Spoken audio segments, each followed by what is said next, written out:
Putin, o Estado russo, pede oficialmente desculpas ao Estado de Israel e o Zelensky abre uma campanha, uma vaquinha internacional para angariar fundos para derrotar os russos e reconstruir a Ucrânia.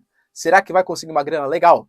A CIA, supostamente, segundo a agência Reuters, teria pedido para o presidente Bolsonaro não duvidar da veracidade e da idoneidade, digamos assim, das urnas eletrônicas e do próprio TSE, e ao mesmo tempo a Irlanda do Norte, supostamente pertencente ali ao Reino Unido até o final dos tempos, pode começar a pedir o seu separatismo. Pois é, o partido favorito às eleições é um partido que nasceu do IRA, o Irish Revolutionary Army, que apoiava a reunificação das Irlandas. A Ucrânia, por sua vez, disse que a Rússia não vai conseguir nenhuma vitória expressiva até o dia da vitória, que é o dia 9 de maio. Os russos não concordam muito com isso e começam a posicionar algumas armas estratégicas para conseguir ganhar dos ucranianos, pelo menos em pontos estratégicos, até o dia 9 de maio. Se vocês querem entender um pouco sobre esses assuntos, e muito mais também sobre geografia, geopolítica, atualidades, política, polêmicas, enfim, tudo para você se manter sempre bem atualizado, já se inscreve no canal, deixa seu like, compartilha esse vídeo, que eu, professor Ricardo, conto muito com a sua ajuda. Tamo junto? Cara, link para o curso completo de Geografia, Geopolítica e Atualidades, para você encontrar sobre esse tema e muitos outros também, na descrição, é baratinho, vocês não vão se arrepender. Tamo junto? E claro, se você quiser contribuir para eu continuar produzindo conteúdos aqui diário para vocês, seja membro do canal, isso ajuda bastante, tá? É uma forma de eu continuar produzindo, tentando, claro, produzir conteúdos de excelente qualidade aqui para vocês sempre. Beleza? Então bora lá pro vídeo, ó. Bom, eu comentei com vocês em vídeos passados que o Sergei Lavrov, ministro das Relações Exteriores, ele tinha feito algumas declarações complicadas, porque ele quis falar que o Zelensky, mesmo sendo judeu, poderia apoiar movimentos neonazistas, né, que existem na Ucrânia. Batalhão Azov e tudo tal. Inclusive, Batalhão Azov, que saiu hoje uma reportagem falando que grande parte da população ucraniana está gostando do Batalhão Azov, apesar das suas origens históricas, porque diz que o Batalhão Azov está sendo heróico na resistência contra o povo russo. E aí, idolatrar grupos aí com orientações não é dos mais adequados possíveis, né? Mas enfim. Dessa declaração, ele falou assim, tá vendo? O Zelensky, mesmo sendo judeu, pode apoiar esses movimentos. A gente tem, por exemplo, o Hitler, que teve um avô judeu pode falar, que teve um avô judeu, e mesmo assim o Hitler fez tudo o que fez contra os judeus.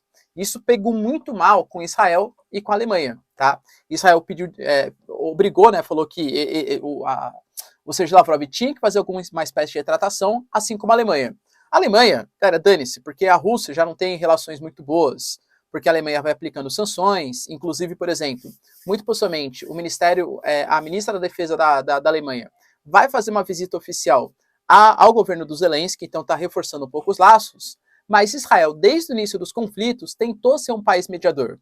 Hoje, o Naftali Bennett, que é o atual primeiro-ministro, ele vem tentando manter relações tanto com a Ucrânia como com a Rússia. Então, perder esse aliado seria muito significativo. Não esse aliado, mas pelo menos esse país um pouco mais neutro, seria muito significativo. Israel é uma baita potência no meio do Oriente Médio. Então, esse pedido de desculpas ele veio a calhar, porque poderia perder o apoio de um país muito importante na tentativa de não criar inimizades com o mundo inteiro por parte da Rússia.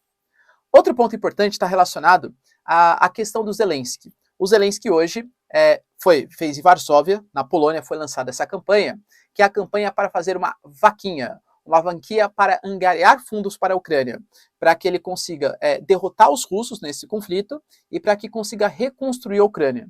Segundo os dados oficiais, a Ucrânia ela já recebeu, desde o início dos conflitos, 12 bilhões de dólares. E a ideia é que a Rússia, a Ucrânia ela precisa receber 60 bilhões de dólares para conseguir tanto derrotar os russos como reconstruir o seu país. Muito possivelmente, a Ucrânia ela vai entrar para a União Europeia, e a União Europeia já tem uma espécie de mecanismo de ajuda mútua para ajudar a reconstruir o país. E claro, essa vaquinha ela vem justamente dentro dessa premissa. Segundo a Ucrânia e a Polônia, os fundos, as promessas de angariar verbas para esse fundo já estão na casa de 6,5 bilhões também de dólares. Ou seja, faltaria pouco mais aí de uns 48 bilhões, né? É grana ainda, hein, galera? É grana pesada. Mas se a gente pegar, por exemplo, o próprio Estados Unidos recentemente conseguiu aprovar um pacote adicional de 33 bilhões de dólares que vão sendo repassados para a Ucrânia. É claro que todos esses países estão fazendo isso porque querem defender a democracia ucraniana, né? esquemático, né? Né? É óbvio que é uma tentativa de interesse de conter o avanço russo e chinês. Natural dentro da geopolítica, não estou fazendo essas críticas. Claro, a China, se apoiasse os russos, também seria uma tentativa de frear o avanço da OTAN e coisa que valha. Mas agora, falar que está pensando na defesa da democracia, na defesa da Ucrânia, aí já me parece um pouco de utopia demais. E o Zelensky, com toda essa manobra política que ele vem fazendo, discursos no Vaticano, discursos no Japão, discursos na OTAN, vai participar do G20, ele vem se tornando um presidente, de fato, bastante popular com o mundo ocidental, e isso facilita a angariação de verbas, né? Conseguir verbas para reconstruir o território ucraniano. Será que ele vai conseguir os 60 bilhões que são necessários? E será que só 60 bilhões, só entre aspas, né, serão necessários para reconstruir a Ucrânia? Penso eu que não. A gente nem sabe quais vão ser as consequências de fato desse conflito e quanto que vai durar, tá bom? Outra notícia interessante está relacionada... também ele falou, galera, até esqueci de citar para vocês, a questão do confisco. A todos os bens que foram confiscados pela União Europeia, Estados Unidos, bens que pertenciam a oligarcas russos, familiares do Putin, por exemplo, anunciaram que eles vão ser leiloados e a grana que for adquirida a partir desses leilões vai ser destinada também para a Ucrânia, para a reconstrução e defesa da Ucrânia, tá? Hoje foi anunciado pela agência Reuters, novamente, é uma agência de boa credibilidade, claro, mas foi a única agência que noticiou esse fato, que o diretor da CIA, chamado de William Burns, que ele é o cara que foi indicado pelo Biden, é um diplomata de carreira dos Estados Unidos, indicado pelo Biden para ser o diretor do Serviço de Inteligência americano. Ele fez uma visita oficial ao Brasil em julho, e de fato essa visita aconteceu, e participou ali, né, o Augusto Heleno, o Bolsonaro e tal. Enfim, o que foi tratado nessa reunião não foi, isso no Palácio do Planalto, não foi divulgado porque, claro, faz parte do Serviço de Inteligência dos Estados Unidos e a ABIN brasileira. Mas, segundo a agência Reuters, alguns anônimos colocaram lá para eles que à noite teve um jantar sem a participação do Bolsonaro, mas com Augusto Heleno e outros membros importantes do escalão de defesa e das relações exteriores do Brasil. E que nessa reunião, William Burns, ele teria pedido para que o Brasil pare de combater a democracia no país, para que pare de contestar o resultado das urnas eletrônicas, ou a possível funcionamento das urnas eletrônicas, e os resultados eleitorais. E disse que todos aqueles membros que estavam ali precisariam pressionar o governo Bolsonaro. A CIA nega, na verdade nega, nem respondeu que isso tenha acontecido, o Pentágono também não se pronunciou, e a ABIN também não se pronunciou sobre o fato. Novamente, é a agência Reuters que está falando, tá? Mas a gente tem que lembrar que o William Burns ele foi indicado pelo Biden, que tinha passado há 6 meses por todo aquele processo traumático a respeito do Capitólio e tal, e segundo a visão democrata do fato, isso só aconteceu porque a gente teve o governo Trump incitando os seus apoiadores a votação por carta, votou gente morta, votou gente 3 vezes, não foi legalizado, etc. Tal. E embora a justiça americana tenha dado ganho de causa para o Biden, ou seja, segundo a justiça, não houve fraude eleitoral, grande parte dos republicanos parte da narrativa até hoje que houve fraude eleitoral. E isso acirra muito os ânimos, aumenta muito as animosidades. Teoricamente, o Biden ele não queria que isso também acontecesse no Brasil. Pelo bem da democracia? Não sei, galera. Eu sempre tendo a desconfiar quando os Estados Unidos, ou qualquer outra potência, Estados Unidos, Rússia, China, tal, que é o bem da democracia em outros países. É complicado. Outro ponto importante está relacionado à Ucrânia. A Rússia, ela tem que comemorar algum tipo de vitória até o dia 9 de maio, e saiu a notícia, por exemplo, ontem, que a tendência é que a Rússia trate a conquista de Mariupol, inclusive batalhas em Azovstal, que a zona Fabril, o último ponto de resistência dos ucranianos em Mariupol, foi invadido pelos russos. A Rússia nega que isso tenha acontecido, os ucranianos divulgam imagens dos acontecimentos. Quem está falando a verdade, de quando que é essa imagem, será que realmente é de Azovstal? Cara, não consigo saber, guerra de narrativas.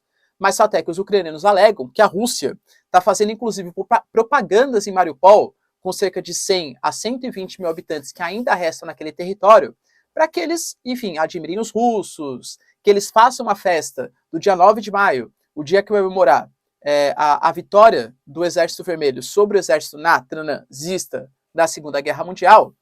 E fica muito adequada essa narrativa para a Rússia, por quê? Porque a Rússia, combatendo o Batalhão Azov, que também tem orientações nazistas, é uma comparação interessante com o que aconteceu na Segunda Guerra Mundial. Derrotamos eles na Segunda Guerra Mundial e derrotamos eles em Mariupol agora em 2022. Só que a Ucrânia disse que não vai parar, que ela não vai desistir, e que, aliás, desafiou os russos. Russos, vocês não vão adquirir vitórias importantes até o dia 9 de maio. Só que, enquanto isso, a Rússia, por exemplo, anunciou que vai mudar um pouco o seu posicionamento, não vai atacar somente o sul da Ucrânia com tropas, equipamentos, tanques, mas sim, por exemplo, com submarinos. E que, aliás, até mísseis hoje foram testados, mísseis com capacidade nuclear. Novamente, o senhor vai usar? Não dá para garantir. Mas fazer um teste, ainda mais nessa situação, quer passar uma mensagem para o mundo. E qual que é essa mensagem? Eu estou testando, porque um dia eu posso utilizar, depende de qual vai ser a interferência do mundo ocidental e qual vai ser a resposta da Ucrânia. Desafiar os russos, eu nunca acho que é uma boa ideia. E claramente isso foi um desafio por parte dos ucranianos. E para finalizar o nosso vídeo, falar um pouquinho sobre a Irlanda do Norte. Quando a gente fala do processo do Brexit, que começou em 2016 e demorou alguns anos, né, depois passado David Cameron, Theresa May, só o Boris Johnson conseguiu levar o processo para frente, o Brexit é a saída do Reino Unido da União Europeia, formado por Inglaterra, País de Gales, Escócia e Irlanda do Norte. Só que dentre esses 4 territórios, Escócia e Irlanda do Norte não concordaram com o Brexit. Eles eram favoráveis à permanência do Reino Unido na União Europeia. Então, um processo que se estabeleceu quase como natural é que a Escócia, que inclusive já fez um plebiscito nos anos 2010, e nesse plebiscito quase venceu o separatismo, a Escócia quase se separou do Reino Unido nos anos 2010, faça uma nova consulta. Poxa, a Escócia quer permanecer na União Europeia. E a Irlanda do Norte, a ilha da Irlanda, essa separação, porque metade da ilha está no Reino Unido, a outra metade é a República da Irlanda, um país republicano independente. Tá? É natural, existem movimentos, por exemplo, o IRA, que é o Irish Revolutionary Army, que defende o modelo de governo republicano e é de maioria católica, assim como é também a Irlanda do Sul, e defende a reunificação. Na década de 90, por exemplo, grandes atentados aconteceram. Em 1998, eles conseguiram fazer o acordo, né, o IRA fez um acordo ali com o governo do Reino Unido, e eles não fazem mais ataques militares, né, não são mais um grupo paramilitar agora. Mas grande parte do que era o IRA se organizou num partido político, hoje chamado de Sinn Féin. Esse Sinn Féin é um grupo hoje de maioria católica e de maioria republicana. Eles vêm crescendo ano a ano, desde o início dos anos 2000. Mas a questão do Brexit, que aumentou ainda mais as animosidades, e a crise econômica, e esse partido político hoje, ele discursa muito com os mais jovens. Tem um bom poder, por exemplo, na internet, de comunicação, e tem uma retórica muito forte, não só da reunificação das Irlandas, mas também de uma recuperação econômica, com uma intervenção maior do Estado na economia e tal.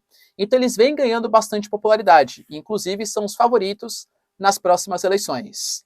Caso haja uma vitória do Sinn Féin, muito possivelmente vai ocorrer um novo plebiscito para saber se a Irlanda do Norte volta a se unificar à Irlanda do Sul, formando um único país que seria a Irlanda, ou se a Irlanda do Norte vai continuar pertencendo ao Reino Unido. Penso eu que pela votação do Brexit e pelos anseios que já existiam, talvez a reunificação das Irlandas fique mais próxima do que a gente imagina. Isso pode incentivar, inclusive, a Escócia a fazer um novo plebiscito e também querer se separar do Reino Unido até para voltar a ser um membro da União Europeia. O que vocês pensam? Será que vai ter uma reunificação das Irlandas? Será que a Escócia também vai se separar do Reino Unido? E a CIA? Tá certo de falar para o Bolsonaro parar de interferir nas eleições? De xingar, entre aspas, o TSE? Deixa aí nos comentários, quero saber sua opinião. No mais, galera, se vocês curtiram o vídeo, tamo junto, seja membro, isso ajuda bastante. Deixa seu like, beijos, abraços e tchau, tchau.